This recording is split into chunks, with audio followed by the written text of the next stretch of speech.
बिस्मिल्लाहिर्रहमानिर्रहीम। पाकिस्तान समेत दुनिया भर में बसते करोड़ों पाकिस्तानियों को अस्सलाम वालेकुम।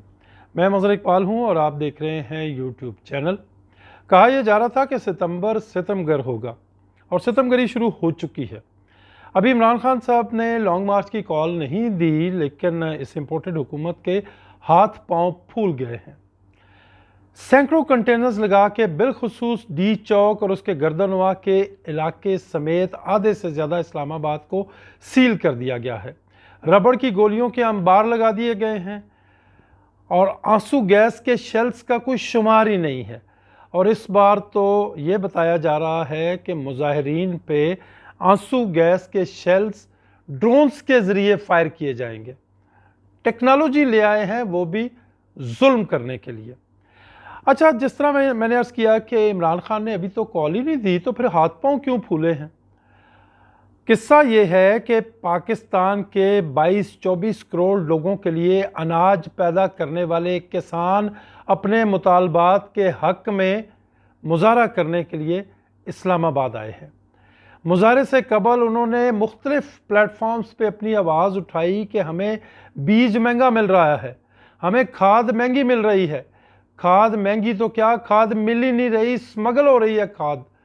वो चीखते रह गए कि गन्ना हो या गंदम हो, तमाम अजनास की जो इमदादी कीमतें हैं वो किसान को सपोर्ट नहीं कर रही। वो कहते रह गए कि अगर हुकूमत ने तवज्जो ना दी तो आने वाले दिनों में पाकिस्तान ग़ज़ाई किल्लत का शिकार हो जाएगा। किसने सुननी थी? सारी तवज्जो तो इस बात पे है कि किस तरह से इमरान खान के सियासी जिस्म में से उसका दम निकाला जाए। मजबूर हो गए, आ गए यहाँ पे। आज सुबह, यानी जब आप ये वीलॉग देख रहे हैं तो उस वक़्त शायद अगला दिन होगा। मैं बात कर रहा हूँ 21 सितंबर को, बुध का दिन है। आज सुबह तकरीबन कोई दिन 12-1 बजे के करीब किसान इत्तेहाद के सरबराह, पाकिस्तान किसान इत्तेहाद के सरबराह खालिद महमूद खोखर की सरबराही में कोई 2-3 हज़ार गाड़ियों का एक काफ़िला जो है वो एहतजाज करने के लिए इस्लामाबाद पहुंचा और उनको जगह दी गई कि आप F9 पार्क चले जाएं और वहां जाके आप एहतजाज कर लें। खालिद महमूद खोखर का ये कहना था कि हम आज रात F9 पार्क में बैठेंगे और कोशिश करेंगे कि हुकूमत हमारी बात सुन ले, हमसे मुज़ाकरात कर ले, तो हम वापस चले जाएंगे। और अगर हमारी बात ना सुनी गई तो फिर हमारा मुंह होगा डी चौक की तरफ। और यही वो बात थी जिसके बायस इस इम्पोर्टेड हुकूमत के हाथ पांव फूल गए हैं। जब ये किसान यहाँ पे पहुँचे तो ऐन उसी वक़्त वफाकी वज़ीर दाखिला राना सनाउल्लाह इस्लामाबाद में एक तकरीब के दौरान मीडिया से बातचीत कर रहे थे और उन्होंने ये कहा कि मेरी किसानों के नुमाइंदों से बातचीत हो गई है। मैंने उनसे कहा कि वो डी चौक आने की ज़िद छोड़ दें, एहतजाज उनका हक़ है, वो F9 पार्क में एहतजाज करें, हम पानी भी देंगे, खाना भी देंगे, उनकी इज्जत भी करेंगे। राना सनाउल्लाह की बात सुनने के बाद मैंने खुद खालिद खोखर जो कि प्रेसिडेंट हैं, सदर हैं किसान इत्तेहाद के, उनसे बात की। उन्होंने कहा कि हमारी तो कोई राना सनाउल्लाह से बात ही नहीं हुई। हमारा तो मसला या तो वजारत ख़जाना से है या फूड सिक्योरिटी के जो डिपार्टमेंट्स हैं उनसे हमारा मसला है। राना सनाउल्लाह से ना हमारी बात हुई है और ना हमने कोई कोशिश की है। यानी राना सना झूठ बोल रहे हैं। अब सवाल ये पैदा होता है कि इतने बड़े ओहदे पे बैठा एक शख्स जब झूठ बोलेगा तो फिर आइन का आर्टिकल 62 और आइन का आर्टिकल 63 जो है वो सिर्फ आइन में लिखा रहने के लिए है। बहरहाल पाकिस्तान भर के जो किसान है, मैंने अर्ज़ किया कि 20-22-25 करोड़ लोगों के लिए जो अनाज पैदा करते हैं वो वफाकी दारुल हुकूमत की सड़कों पे आके रुसवा हो गए हैं। F9 पार्क उनको जाने के लिए कहा और F9 पार्क को के आसपास का जो 2 किलोमीटर मुरब्बा का इलाका था उसको सील कर दिया गया, उसको रेड जोन बना दिया गया, उसको नो गो एरिया बना दिया गया। वहाँ अगर कोई चीज़ घूम रही थी तो पुलिस की गाड़ियाँ घूम रही थी या सिक्योरिटी के एहलकार घूम रहे थे। अब जो लोग बैठे हुए हैं F9 पार्क में किसान, ना उनको पानी पीने के लिए मिल रहा है। अगर उन्होंने कोई चीज़ लेनी है खाने के लिए तो उनको 2-3 किलोमीटर पैदल चलकर तो F10 मरकज़ जाना पड़ता है। ना वहाँ पे वॉशरूम्स का प्रॉपर इंतज़ाम है और कोई सहूलत ही वहाँ पे फराहम नहीं की गई। कहने को हम इस्लामी जमहूरिया पाकिस्तान हैं। इस्लाम तो इतना जितना है यहाँ पे आपको पता ही है, मेरे कहने की क्या ज़रूरत है। अभी कुछ दिन पहले जो कानून साजी की है हमारी पार्लियामेंट ने, हमारी कौमी असम्बली में, जो कि जेंडर की तब्दीली की कानून साजी की है, उससे पता चल जाता है कि हम कितने इस्लामी हैं। और जमहूरियत का आलम यह है, मैंने आपको F9 पार्क का किस्सा सुना दिया। रह गया पाकिस्तान, तो ये पाकिस्तान ही के हालात हैं जो मैं आपको बता रहा हूँ। और ऐसा मैं पिछले 20-22-25 साल से जो है इस प्रोफेशन में हूँ। ऐसे मनाजर हम मकबूजा कश्मीर में देखा करते थे, यानी कश्मीरियों को दबाने के लिए भारतीय फ़ौज इस किस्म के हरबे इस्तेमाल किया करती थी, लॉक कर दिया करती थी, लोगों पे ज़िंदगी तंग कर दिया करती थी, इंटरनेट सर्विस बंद कर देती, अब भी करती है। यहाँ जहाँ पे वो हमारे किसान बैठे हैं वहाँ भी इंटरनेट सर्विस बंद है।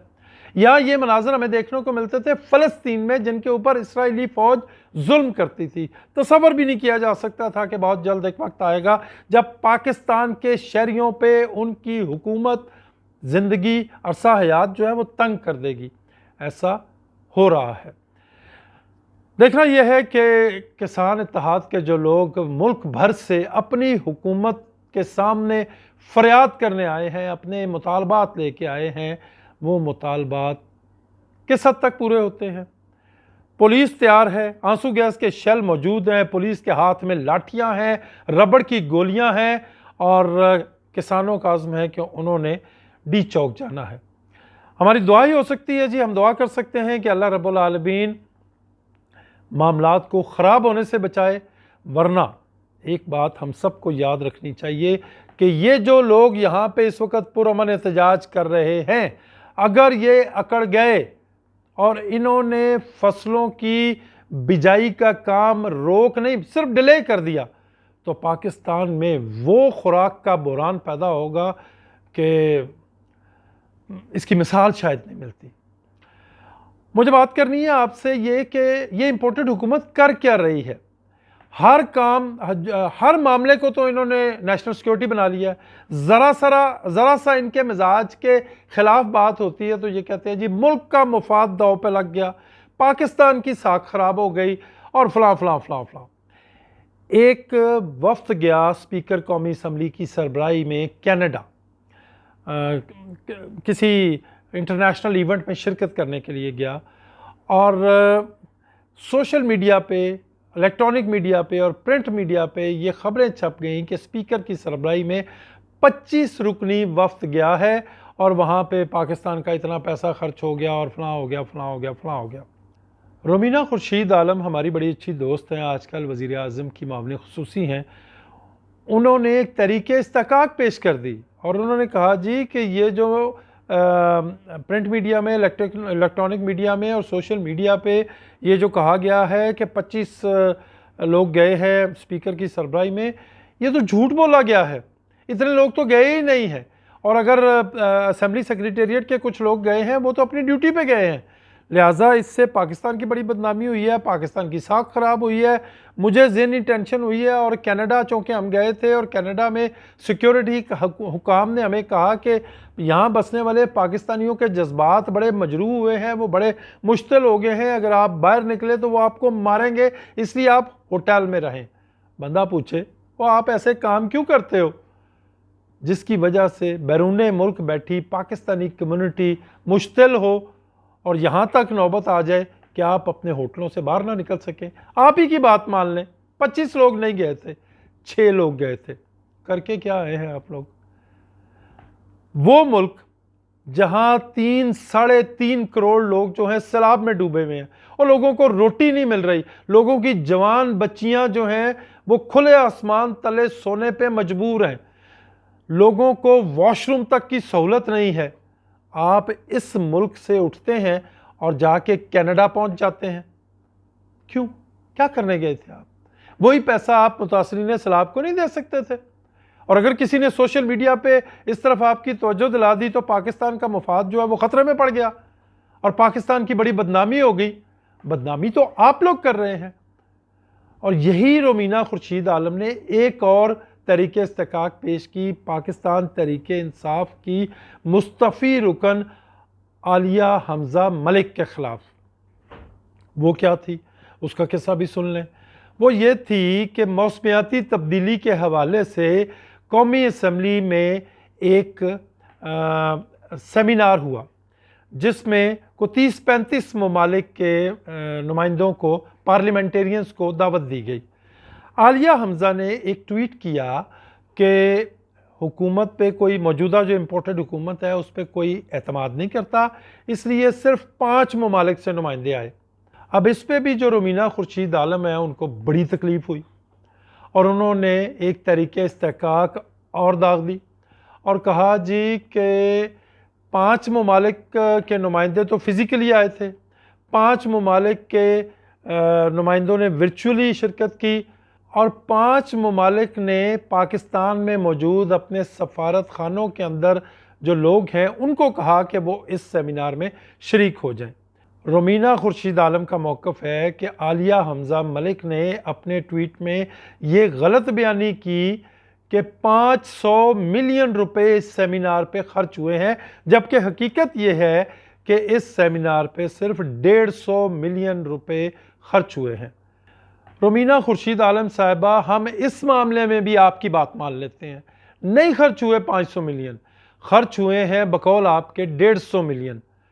और फिर मैं कहूँगा कि 150 मिलियन आपने एक ऐसे मुल्क के खर्च कर दिए जिस मुल्क में सैलाब अपनी तबाहियों के साथ मौजूद है। 3.5 करोड़ लोग पानी में घिरे हुए हैं। हमारी माएँ बहनें अपने बच्चों समेत खुले आसमान तले बैठी हैं, उनको खाने के लिए कुछ नहीं मिल रहा, वो बीमारियों में मुब्तला हैं, उनको डेंगू हो रहा है, उनको सांप काट रहे हैं और सांप काटने की दवाई तक हमारे पास नहीं है और हमारी जवान बच्चियां जो हैं वो बाइज्जत तरीके से वॉशरूम जाने की पोजीशन में नहीं रह गई। अगर यही 1.5 करोड़ 15 करोड़ अगर यही 15 करोड़ रुपया आपने कौमी असम्बली में 2 दिन के अंदर एक सेमिनार पे खर्च ना किया होता बल्कि इन सैलाब ज़दा लोगों पे खर्च किया होता तो मैं पूरे यकीन से कह सकता हूँ कि ज़्यादा नहीं तो कम से कम 10-15 हज़ार लोग इज्जत से अपने 1-2 महीने गुजार सकते थे। सोचिएगा ज़रूर हम पाकिस्तान को किस तरफ लेके जा रहे हैं। अब तक के लिए इतना ही।